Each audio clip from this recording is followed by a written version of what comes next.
he was talking about the 7 habits of highly effective people.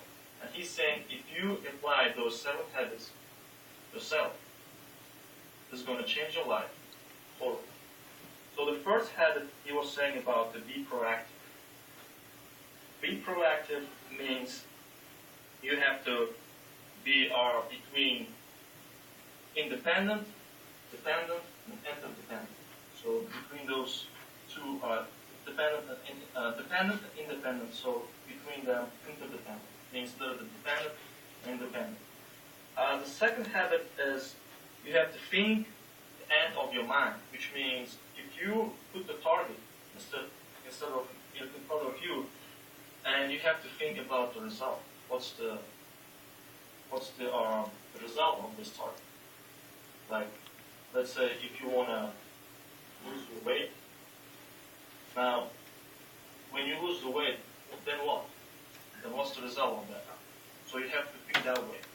If you want to take the, let's say, psychology class, then what? What's the result of the psychology class? It's kind of like this.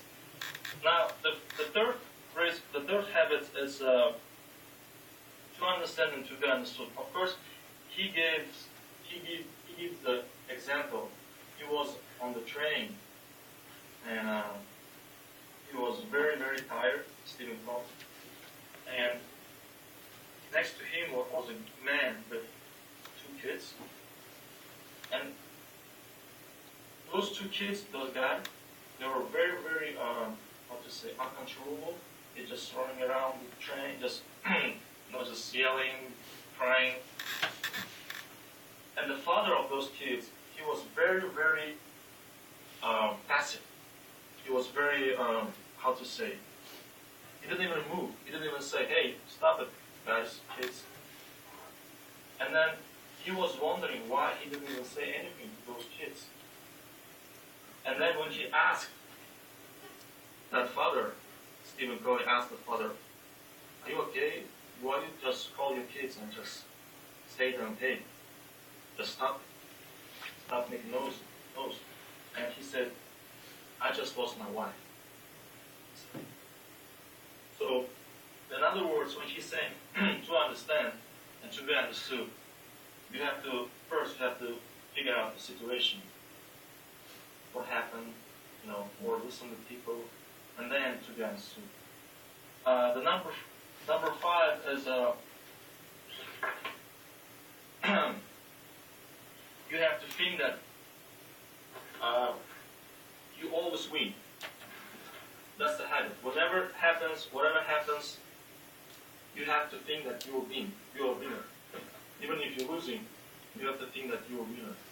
Because optimistic is good is thinking. And number 6 is perceiving the synergy. So the synergy is kind of, it's not an energy, but it's a combination of the energy. So, and then number 7 is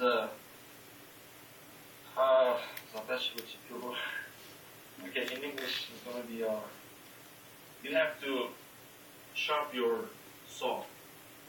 Like, be prepared for everything, whenever it happens.